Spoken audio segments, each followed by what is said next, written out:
E hoje, então, a gente vai falar um pouquinho aqui a respeito, né, desse entendendo a cura. Entendendo a cura, na verdade, no sentido, né, da gente realmente estudar um pouco a doutrina, entender tudo que a doutrina nos traz, né, sabermos nos situar um pouco melhor, né, onde que estamos, né, para onde queremos ir, por que que as coisas acontecem, né, exatamente quem somos, né, como fomos criados, a gente não tem resposta, né, ainda não estamos prontos para isso, né, mas principalmente que a gente tenha, né, uma claridade com relação à fé raciocinada, né, que a doutrina nos traz, né, que o Espiritismo traz. Eu acho que essa é a grande beleza. Isso é uma das coisas que mais me empolga, me deixa feliz quando eu conheci o Espiritismo, é com relação a isso. Tudo agora eu consigo raciocinar dentro de uma sequência, dentro do entendimento que faz sentido. Não fica nenhum pedaço, né, da doutrina sem uma explicação plausível. Apesar que existem, como eu disse, existem pontos, né, que nós ainda não temos elevação, conhecimento suficientes ainda para que possamos entender. Não tem problema nenhum. A gente vê que o Kardec, a importância que ele sempre, o que Kardec sempre se preocupou, é tirar a parte da mistificação, é tirar um pouco a parte, né, do sobrenatural, achando que existe alguma coisa muito de milagrosa, né? Milagre, a própria palavra, ela subentende-se já que é algo que a gente não sabe explicar. Claro que existe, sim, como eu disse antes, algumas coisas dentro do Espiritismo que a gente ainda não sabe explicar, né? Mas nós estamos já no século XXI. Quando eu penso nisso, né, desde o século XX, então a gente já tem a física quântica acontecendo, né? E na física quântica me chama sempre a atenção porque ela mudou um paradigma da física, né? Da maneira como nós o conhecíamos. Até então, tudo que a gente tirava de conclusões eram através de observações.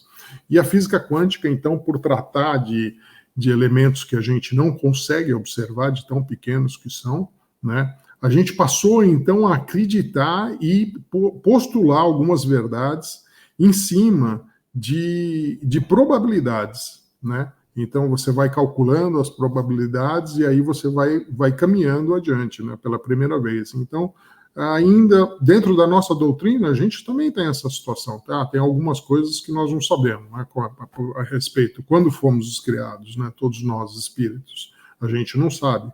Mas a gente, pelas probabilidades, pela quantidade de comunicação que a gente tem, a gente pode ter certeza absoluta daquilo que envolve esse assunto, né? E a gente não fica, então, se tem algum pedaço ali que não dá para você complementar do quebra-cabeça, né? Você tem a certeza absoluta de maneira genérica a respeito daquilo que a gente estuda, do que a gente aprende, do que os espíritos trazem para a gente, né? Então, para a gente entender um pouco mais esse assunto da cura, é claro que eu não vou trazer nenhuma fórmula mágica de cura, não é essa a intenção da noite, mas é só a gente entender um pouco o universo que estamos inseridos, né? E como é que a cura se faz, como é que ela acontece, né? O que acontece quando a gente, de repente, dentro de uma casa espírita, estamos tomando um passe? O que acontece quando a gente está em tratamento, né? Quais são as químicas, quais são as reações que acontecem nesse momento. Então, para a gente caminhar um pouco a respeito disso, nós temos que, primeiramente, entender um pouco de fluidos, né? E quando a gente fala de fluido, um fluido que é muito importante é o fluido universal, ou alguns ainda o chamam de fluido cósmico universal, né? Logo no comecinho do Livro dos Espíritos, é claro que a gente vou toda hora estar voltando no Livro dos Espíritos, porque é ali onde está todo o princípio de tudo, onde Kardec começou a escrever. E logo depois dele, então, ele foi complementando com as outras literaturas. Mas na questão 27 do Livro dos Espíritos, né, tem uma pergunta lá que é muito importante. Kardec já vinha tirando algumas conclusões, então ele veio e fez a afirmação. Há, então, dois elementos do universo, a matéria e o espírito? E a resposta do espírito foi que sim. E, acima de tudo, Deus, o Criador, e o Pai de todas as coisas. Agora, ele complementou depois, na sequência da resposta, dizendo que existe um intermediário entre o espírito e a matéria, que é esse fluido cósmico universal a que eu estava me referindo, né? Ou fluido universal, se alguém preferir dessa maneira, né? A gente precisa prestar só atenção que, apesar do diagrama que eu tentei fazer aqui nesse slide, que o fluido universal, ele antecede a matéria. Então, na verdade, é através do fluido universal, né, que a matéria ela é formada, é através da manipulação, né, desse fluido que a gente pode ter a matéria, né? Agora, a partir dessa manipulação, então, do fluido, a gente tem todos os elementos que nós conhecemos, né, a respeito da matéria. A respeito do espírito, a gente já sabe que nós somos criados, né? Deus nos criou, não sabemos o momento, não sabemos desde quando ele começou a criar espíritos, né? Nem aqui não só aqui na Terra, mas em todo o universo. Mas a respeito da matéria, a gente tem diversas colocações, né? Na literatura espírita a respeito com relação à matéria. Então, o que é matéria? Parece que a pergunta é um pouco simples, mas vamos tentar aqui entender um pouco mais. Então, exemplos simples de matéria, por exemplo, a Terra, né, é matéria, a terra é matéria, pedra é matéria, carro é matéria, planta é matéria, animal é matéria e corpo é matéria. Então, só vamos prestar atenção que a matéria, então, ela também se refere aos nossos corpos, né? Ela também se refere, né, aos animais, ela também se refere às plantas. Agora, eu queria só ir um pouco mais adiante. E aí é uma pergunta, se vocês puderem aí, se alguém quiser responder aqui, a Lina pode colocar para a gente. E com relação a perispírito? Perispírito é matéria? Vamos aguardar um pouquinho aí para ouvir se...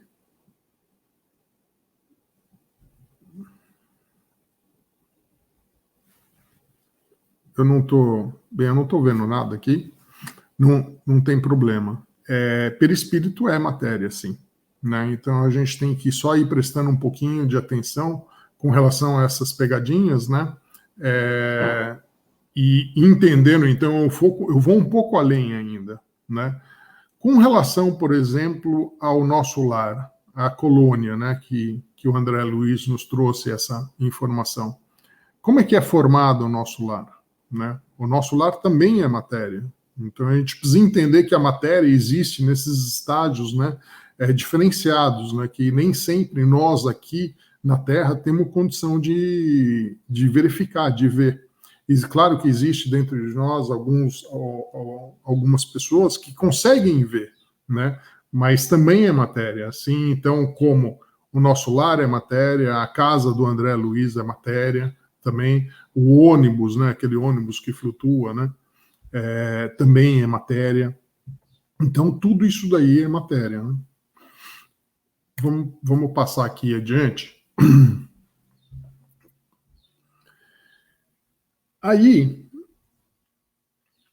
na pergunta 27, no Livro dos Espíritos ainda, embora seja lícito classificá-lo como elemento material, ele se distingue deste por propriedades especiais. Você está falando do fluido cósmico, né? Esse fluido cósmico universal é o agente que o espírito se utiliza para produzir a infinita variedade das coisas que apenas conheceis uma parte mínima. Então, logo aqui me chama a atenção, né, com relação a essa parte mínima. Quer dizer, o que ele está dizendo aqui é que a gente só tem conhecimento de uma parte das coisas que na verdade são criadas, né, através da transformação desse fluido universal, né? Logo depois, então, no livro dos médiuns, né, no capítulo 25, né, item 282, será o fluido cósmico universal o veículo do pensamento, como o ar é o do som?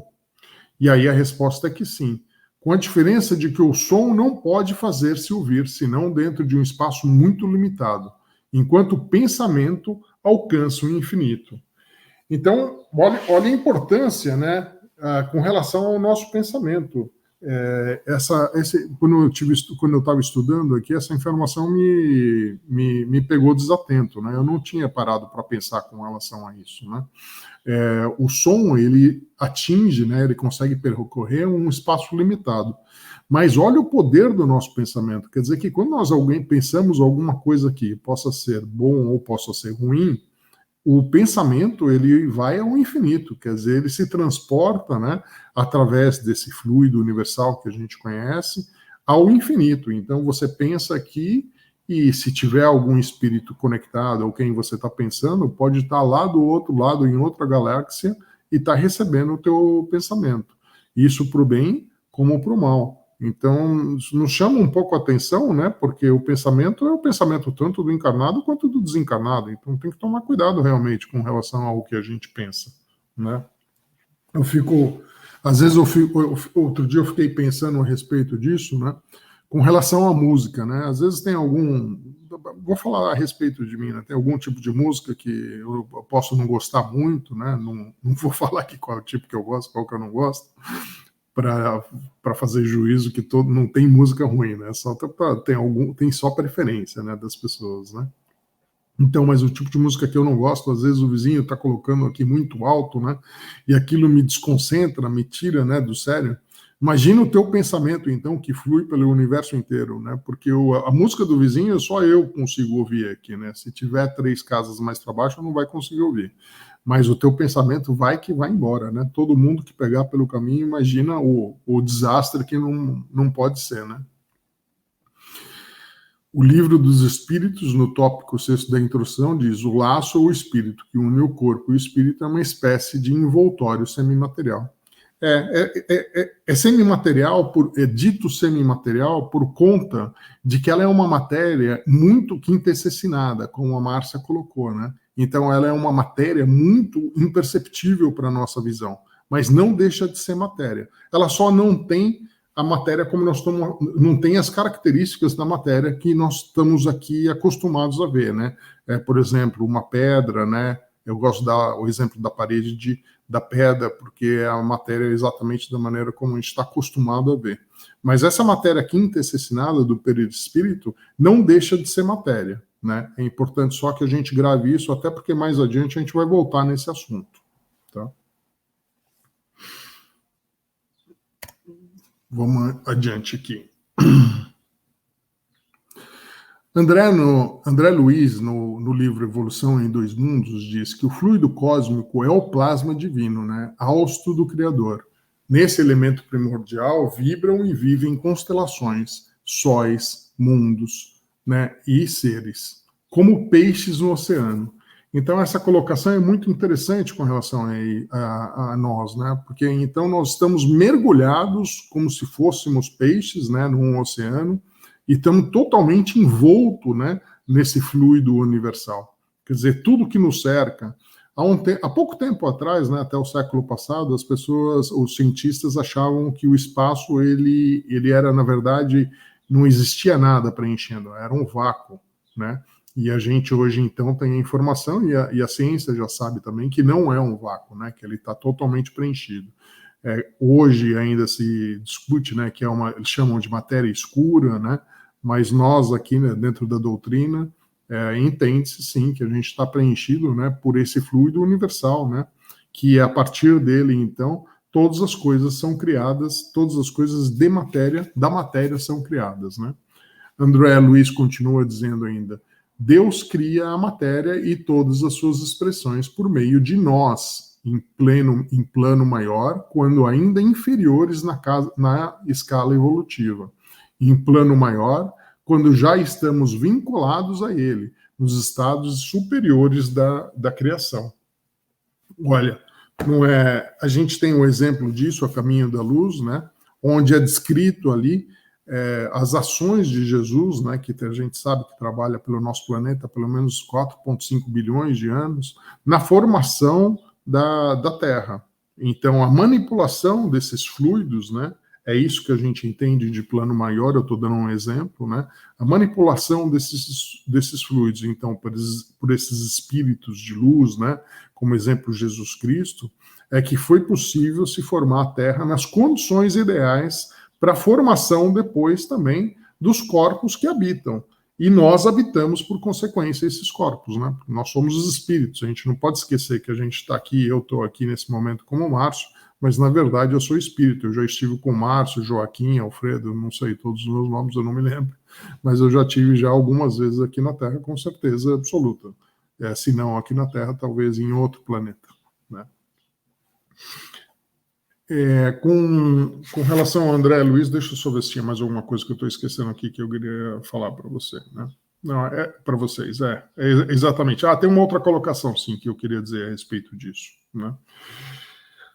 Nós utilizamos o perispírito, que é matéria, né, de duas formas, né? A gente pode utilizar ele de uma forma mais leve, mais sutil, quando somos espíritos mais evoluídos, né? E também utilizamos aqui, por exemplo, nós que habitamos a Terra, o nosso perispírito ele tem uma forma mais pesada, né, mais bruta.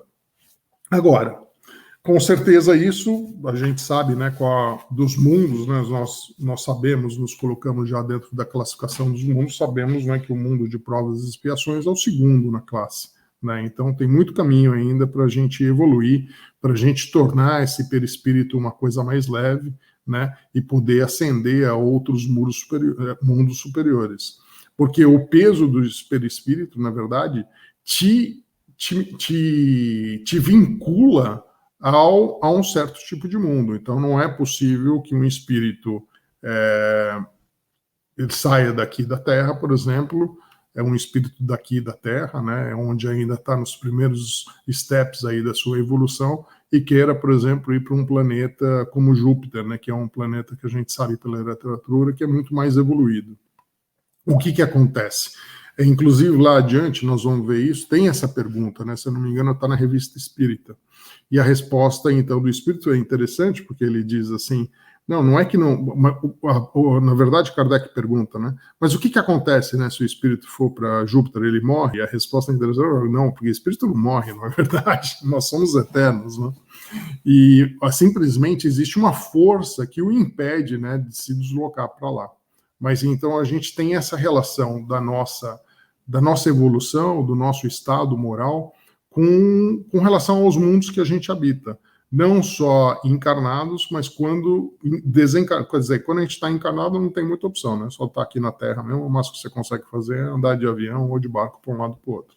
Mas quando você está desencarnado também, você está um pouco limitado, sim, dependendo do seu grau evolutivo. É claro que se for um espírito de muita luz, né, aí você consegue ascender a outros mundos e também vir a mundos de classificação inferior também.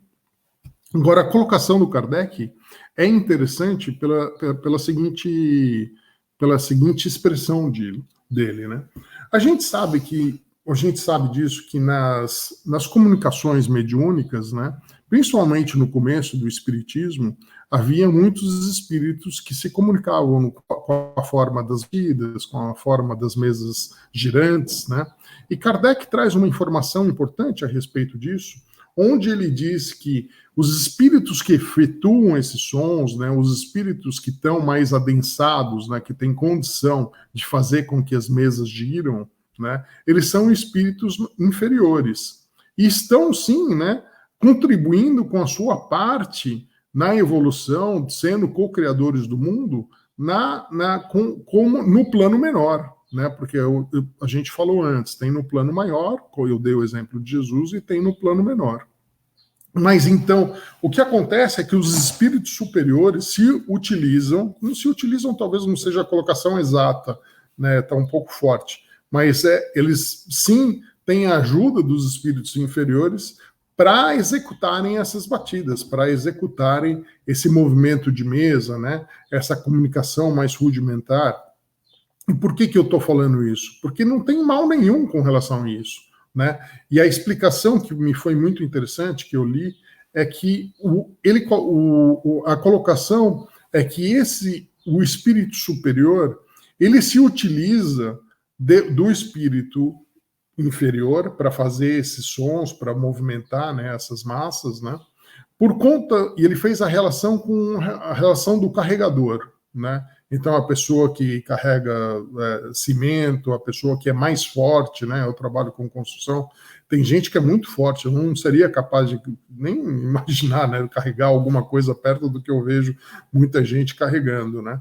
E ele faz exatamente essa relação. Então, os carregadores, na verdade, são pessoas que estão mais adequadas àquela condição. Então, são os co-criadores no plano menor, né? A gente ainda, em alguns momentos, você tem essa condição. Normalmente, uma pessoa que é um cientista, uma pessoa, um filósofo, ele não tem essa força bruta, né? Para carregar pedra de um lado para o outro, saco de feijão, ou saco de cimento, seja o que for, né? Tem alguma dúvida, pessoal? Sempre na internet é um pouco estranho, porque a gente não está vendo as pessoas, não sei se alguém está entendendo, se alguém não está entendendo. Se vocês puderem ir falando alguma coisa aqui, vai dar um feedback também para a gente aqui, né? Para mim.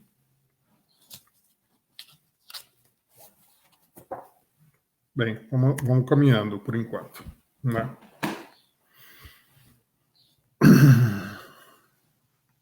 Na Gênese, então, né, capítulo 14, item 2, o fluido cósmico universal é a matéria elementar primitiva, plasma divino, cujas modificações e transformações constituem uma inumerável variedade dos corpos da natureza.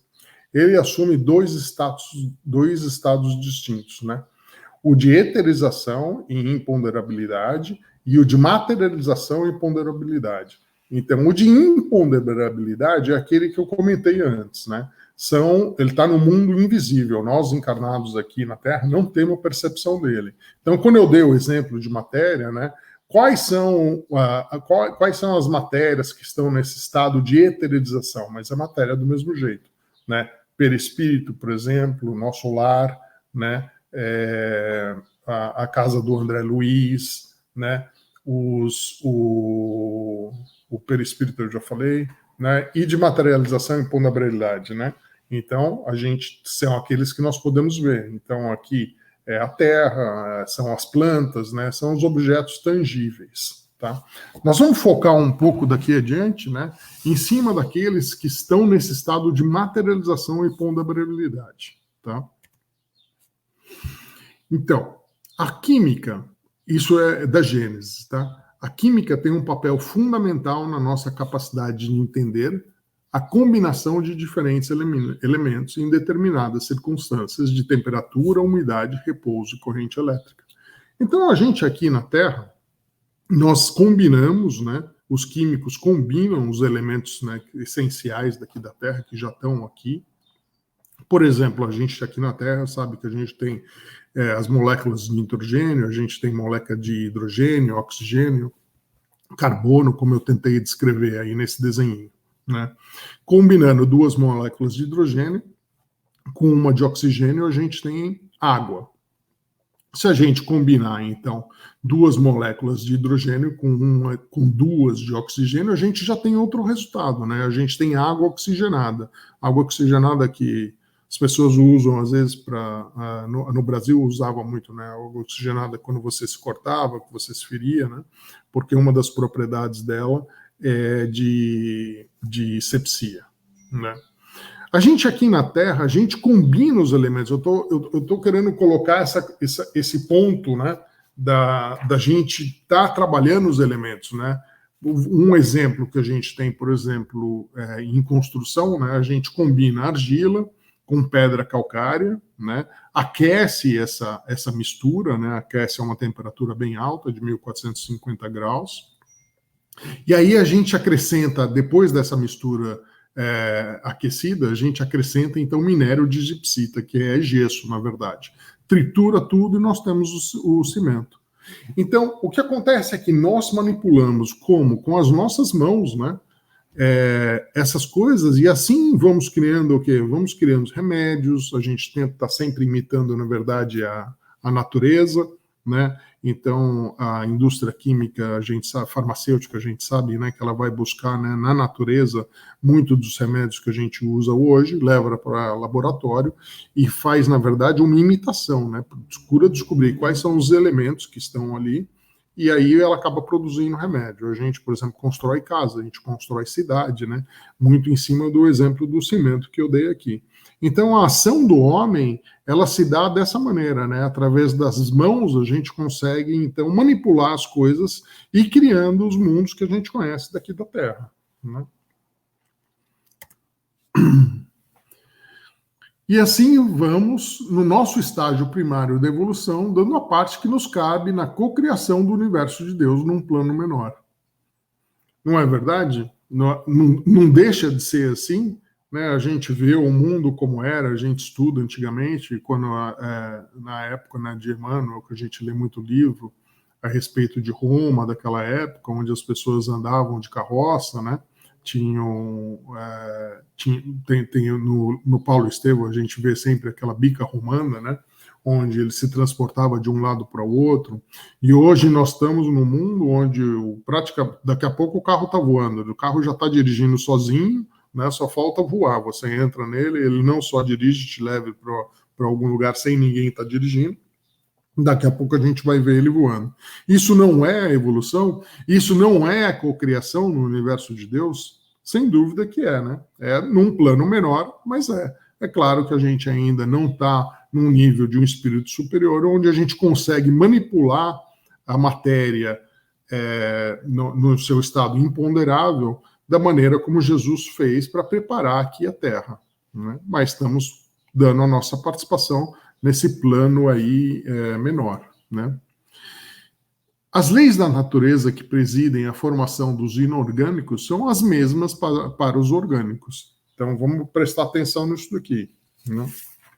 Quer dizer, que através do fluido cósmico universal, então, ele também é utilizado para formar os corpos orgânicos, né? Então, o que está dizendo aqui? Que os nossos corpos, os corpos que a gente habita como os espíritos, né, é feito dessa matéria. Nós aqui na Terra também já manipulamos isso, não é verdade? Porque a gente manipula hoje produto GMO, né? Então a gente vê, já tem não sei quantos anos, já tem já a história da Dolly, né? A gente tem bebê de proveta, então a gente também sabe manipular essas coisas, não é verdade? E lá no mundo espiritual eles também sabem manipular, mas com uma grande diferença, pequena talvez, ou grande, não sei exatamente qual a colocação correta aqui, a gente manipula com as mãos, né? Lá no plano espiritual, vamos lembrar, eles manipulam através do pensamento, exercendo a vontade. Nós aqui encarnados, nós somos espíritos, não podemos esquecer disso. Então, se hoje a gente ainda tem um pouco de dificuldade para manipular fluido, né? A gente precisa saber que provavelmente lá no mundo espiritual a gente não tem dificuldade nenhuma com relação a isso, né? A Márcia coloca aqui, o nosso mundo material é uma cópia bem inferior do mundo espiritual, não é verdade? Sem dúvida nenhuma, né? Provavelmente, na verdade, a gente copia absolutamente tudo de lá. E como está na literatura também, né? A gente tem aquela passagem do quadro onde André Luiz está visitando, não me lembro exatamente aonde, falou, nossa, esse quadro é lindo, né? Eu me lembro dele lá na Terra, né? Eu vi o original, não sei aonde, em Paris, né? No Louvre, não lembro exatamente qual é a colocação. E o mentor, então, responde, não, o original é esse daqui, o que está lá na Terra é a cópia, né? Então, sim, Márcia, sem dúvida nenhuma, né? Aqui no nosso plano, a gente estamos num segundo degrau, né, com relação ao mundo espiritual.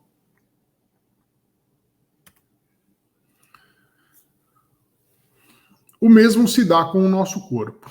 A combinação de oxigênio, hidrogênio, nitrogênio e carbono formam o nosso corpo, porém em certas condições propícias. Na inércia não há essas condições. Podemos concluir que somos formados pelos mesmos elementos das rochas e das plantas. Exatamente isso. A gente sabe que no nosso o corpo humano ele é essencialmente feito de hidrogênio, nitrogênio, carbono e oxigênio, né? É isso que é feito o corpo humano. É claro que nas condições especiais, que a gente não está nem perto disso ainda, é que se formou dessa maneira, né, os corpos, os animais e todas as plantas da Terra.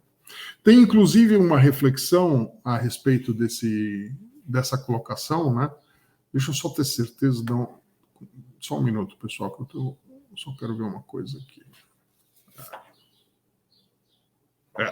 Existe até uma colocação de Kardec, né, com relação a isso, que ele diz o seguinte, ele faz uma pergunta, na verdade, está na Gênesis, né? Ele coloca assim, os animais surgiram na Terra a partir de um único primitivo ou foi a partir de vários ao mesmo tempo? O que vocês acham, hein?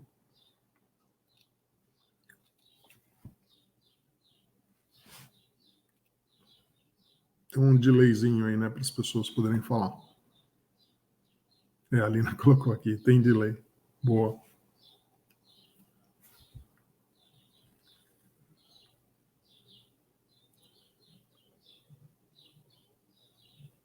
Rosada, a Tânia, quando faz essas perguntas, parece que o delay dela é menor. O meu tá mais complicado.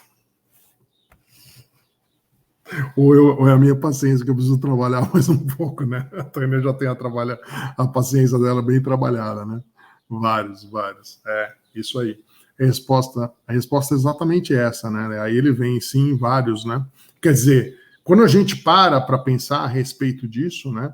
Então, os fluidos estão sendo manipulados lá, claro, no mundo espiritual, por espíritos elevadíssimos, né? Na formação dos corpos, e não é por acaso, né? Não é assim que aconteceu lá e aí formou um animalzinho lá, né? E aí foi evoluindo e foi espalhando. A gente sabe hoje pela geologia, né? Que a gente, no estudo da geologia, a gente sabe que os animais, então, eles apareceram na Terra em diversos pontos ao mesmo tempo, né? Então não tem essa evolução da maneira como a gente em algum tempo lá atrás, né, imaginava, né, que foi a partir de que foi evoluindo, que o peixe saiu da água, começou a se rastejar e veio os répteis, pelo menos foi assim que eu aprendi na escola, né? Isso não tem nada a ver, né? Então hoje aqui a doutrina já traz, né, essa simplificação, onde não foi dessa maneira. O que me remete um pouco, né, a uma frase, né, de Benjamin Franklin, que eu gosto muito, né, que ele faz o seguinte, né, que dizer que existe o acaso no mundo, né, ou entender, né, que não existe um criador, né, é o mesmo que dizer que um dicionário é o resultado da explosão na tipografia. Quer dizer, quando a gente se refere ao Big Bang, o que ele está dizendo aqui, é dizer que isso foi ao acaso, ou que não tem alguém coordenando tudo isso daí, é uma senhora de uma bobagem, né? Ele faz essa comparação que eu gosto bastante, né? A respeito que o dicionário surgiu através dessa explosão na tipografia. Então, com certeza, sim, tem Deus por trás que nos criou, e tem alguns espíritos que a gente conhece, porque deve ser milhares, né? A gente sempre se refere a Jesus, né? Mas devem ter muitos Jesus por aí, sem dúvida nenhuma. Né? São tantos mundos, né? E todos os mundos são habitados, então tem outros espíritos com certeza do padrão, né, vibratório de Jesus aí, não só ajudando nessa cocriação aí no plano maior, né, de seres, de plantas e de animais para todo lado, né? Vamos adiante aqui. Então, até agora, a gente falou só de coisas materiais, né? Mas existe uma diferença aí que a gente precisa entender, né?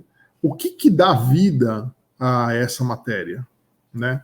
Porque existe uma coisa que a gente aqui na Terra não conseguiu, a gente já conseguiu, por exemplo, reproduzir planta, a gente já conseguiu reproduzir a Dolly, a gente consegue, né, ter bebê de proveta, tal, mas existe uma coisa que a gente não controla, né, que é o momento da vida, é o momento onde se anima esses corpos, né, tanto dos humanos quanto dos animais, né. Então vamos lá. Há na matéria orgânica um princípio especial que ainda não podemos compreender nem definir.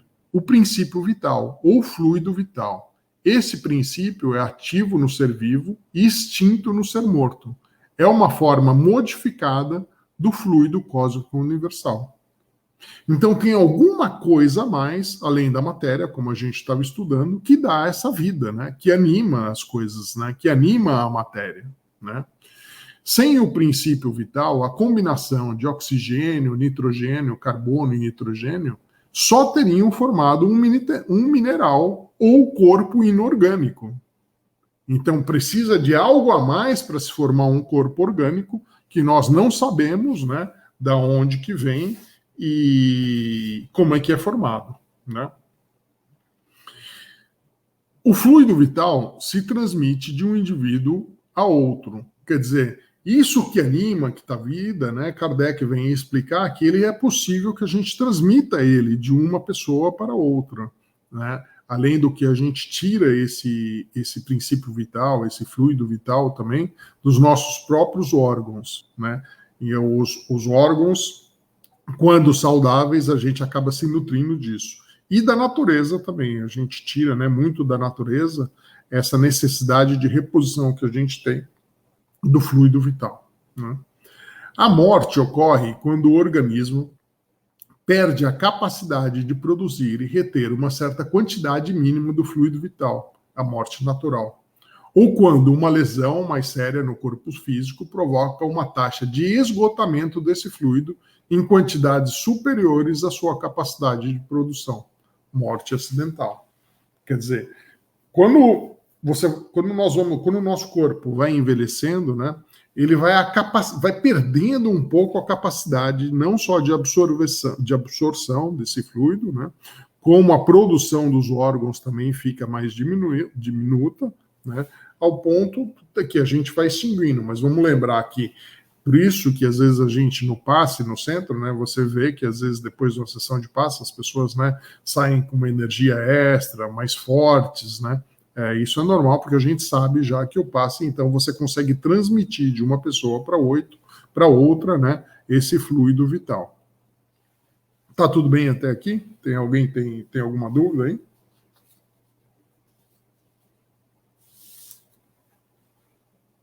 Se tiver, aparece aqui, né? Outro assunto para a gente aprender aqui, né? Princípio espiritual ou princípio inteligente. Então, lá no comecinho do Livro dos Espíritos, né, Kardec faz a pergunta: o que é o espírito? E a resposta do espírito é que é o princípio inteligente do universo. As perguntas vão seguindo, né, e na 26, então, pode-se conceber o espírito sem a matéria e a matéria sem o espírito? Sim, pode, é fora de dúvida pelo pensamento. Então, veja o quanto o pensamento une as coisas no universo, né? Ele é a energia do universo, né? Na pergunta 27, era aquele meu primeiro slide, né, a respeito da matéria e o espírito, né? Então, o que formou, né, o universo é Deus, primeiramente, acima de tudo, né, a matéria e o espírito, e o fluido cósmico universal que antecede a matéria, né? E aí, na pergunta mais adiante, ele pergunta: e a inteligência?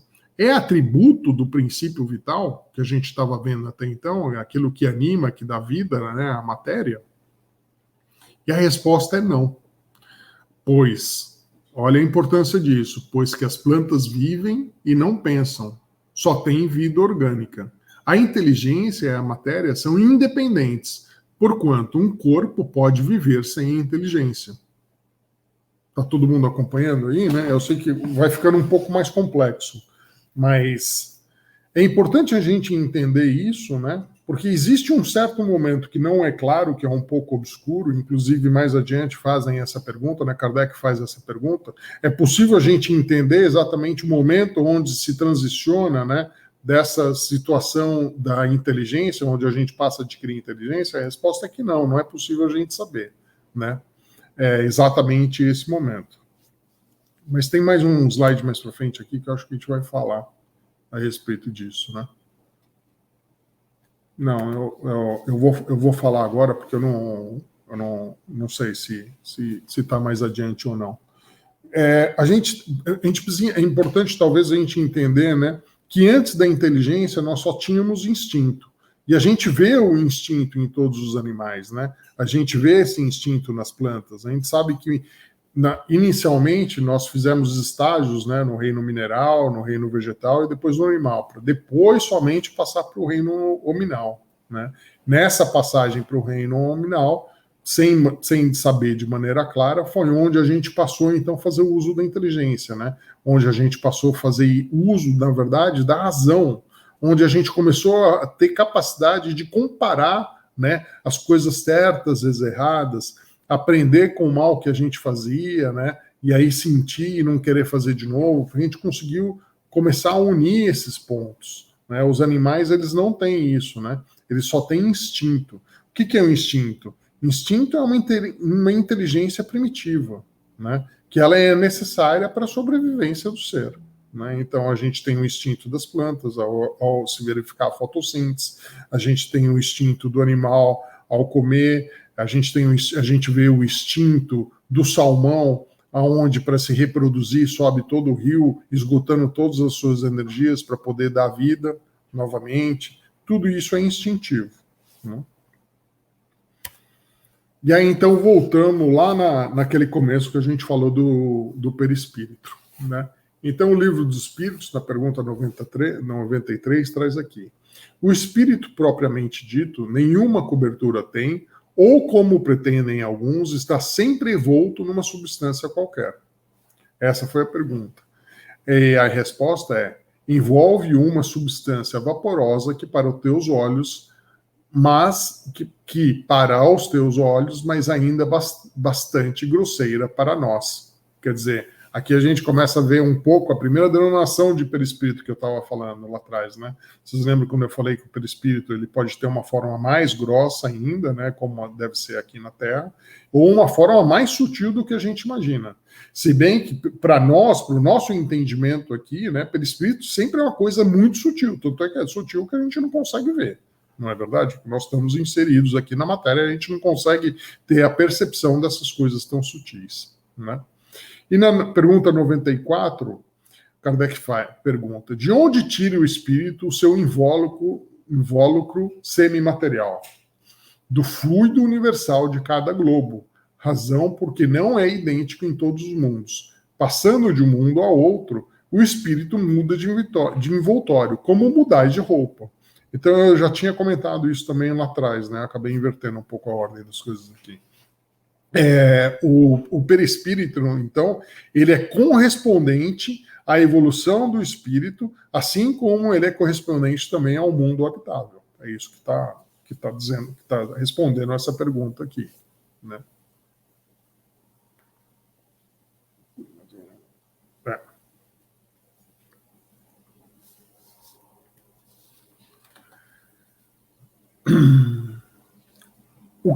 O que é o Espiritismo? No capítulo 2, item 8.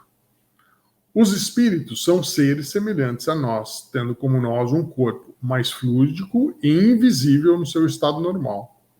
Quando a alma está unida ao corpo, durante nossas existências corpóreas, ela tem duplo invólucro. Um pesado, grosseiro e indestrutível, que é o corpo físico, e outro fluídico, leve e indestrutível, que é o perispírito. Né?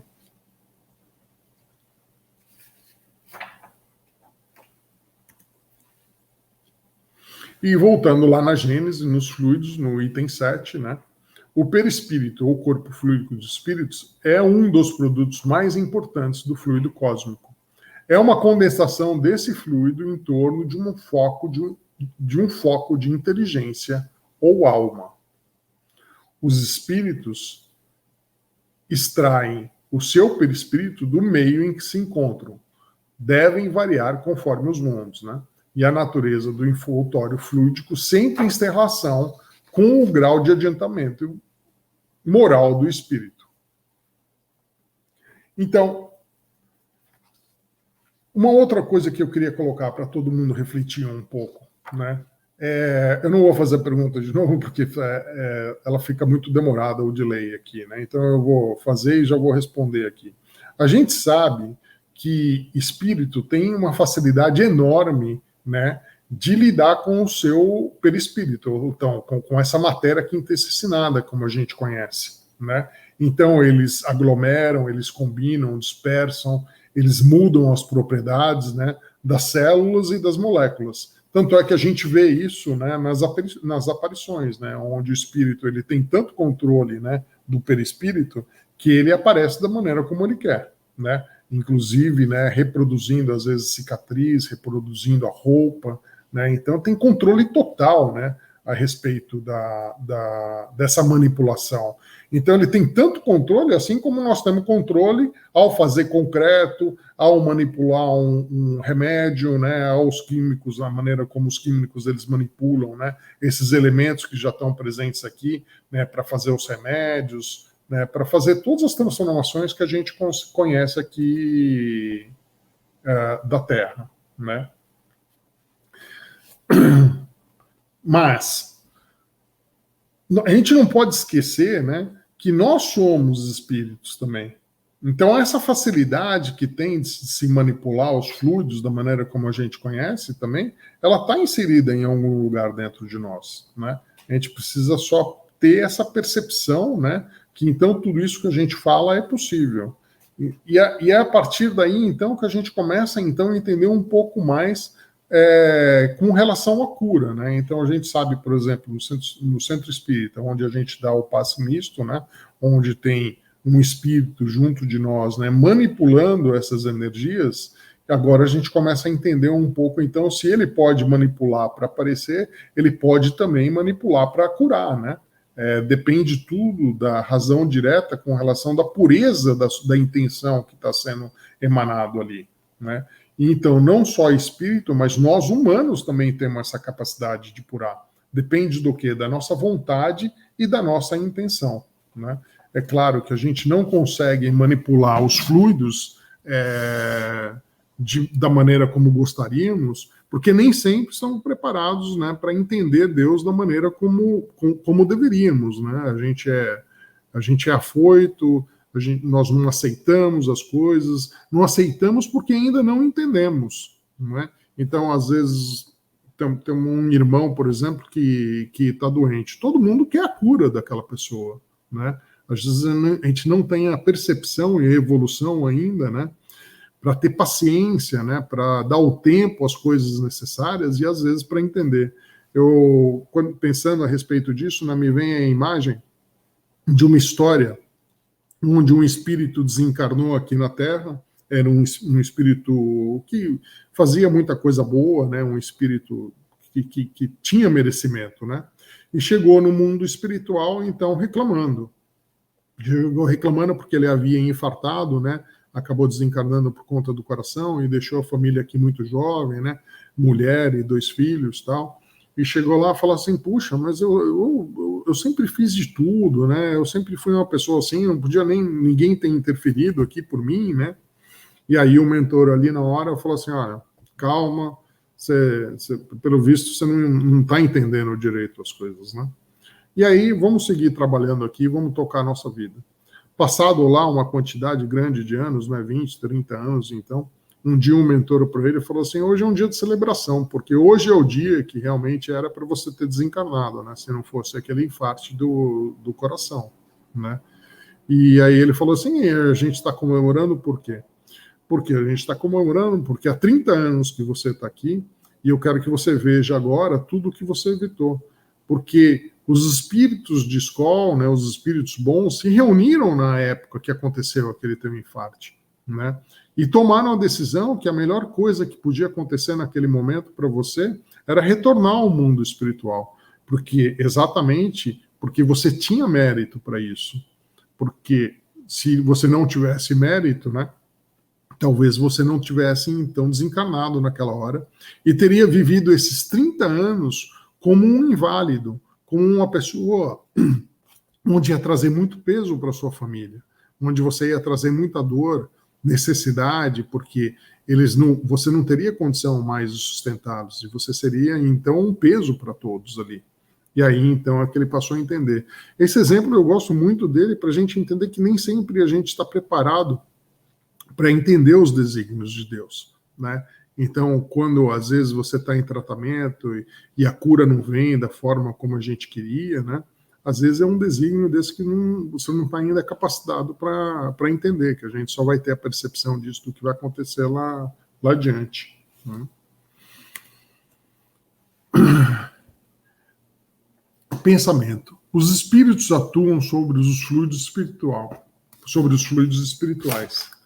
Não os manipulando como os homens manipulam os gases, mas empregando o pensamento e a vontade. Para os espíritos, o pensamento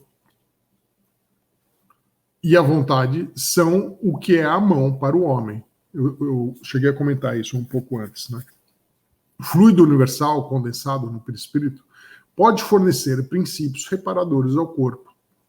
O espírito encarnado ou desencarnado é o agente propulsor que infiltra no corpo deteriorado uma parte da substância do seu envoltório fluídico. A cura se opera mediante a substituição de uma molécula malsã por uma molécula sã. Então, é exatamente o que a gente estava dizendo aqui, né? Pela manipulação desses fluidos mais sutis, pela manipulação da matéria, da maneira como a gente pode, né? A gente sabe que a gente pode sim operar uma cura, substituindo uma molécula ruim por uma molécula boa, né? Quando a gente faz orações, quando às vezes a gente se reúne no GO, tem algum caso, por exemplo, de sangue, de câncer, né? Sempre me vem à mente exatamente essa vontade que a gente possa substituir aquelas células, né, que estão doentes, né, regenerando por células que a gente sabe que o nosso corpo regenera, todas as células de tempo em tempo, regenerando por células boas. Alguma dúvida aí, pessoal? Tá tudo bem? E o Kardec traz aqui, na Revista Espírita, em 65, um texto que eu achei que resume mais ou menos aqui tudo do que nós falamos, né? A respeito de tudo que nós falamos. Se a mediunidade curadora pura é privilégio das almas de escola, a possibilidade de suavizar certos sofrimentos, mesmo de curar, ainda que não instantaneamente, umas tantas moléstias, a todos é dada sem que haja necessidade de ser magnetizador. O conhecimento dos processos magnéticos é útil em casos complicados, mas não indispensável. Como a todos é dado apelar aos bons espíritos, orar e querer o bem, muitas vezes basta impor as mãos sobre a dor para acalmar. É o que pode fazer qualquer um se trouxer fé, fervor, vontade e a confiança em Deus. Então, a capacidade da autocura está em cada um de nós, né? Está dentro de nós. A gente tem todos os elementos necessários para isso, né? É necessário, primeiramente, que a gente acredite, que a gente tenha fé e confiança naquele que nos deu a vida, o nosso Criador. Muito obrigado, pessoal.